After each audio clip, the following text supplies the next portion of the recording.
Guzerat, los cuernos son un radiador extra.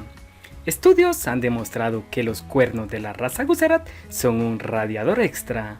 En otras palabras, ayudan a la termorregulación de los ejemplares de esta raza.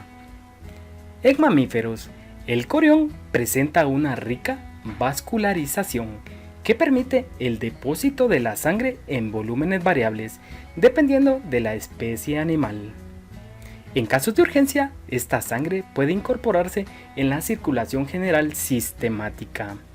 Este plexo vascular es muy importante en la termorregulación, al responder con vasodilatación e incremento de las pérdidas de calor, ocasionadas por sudoración y evaporación.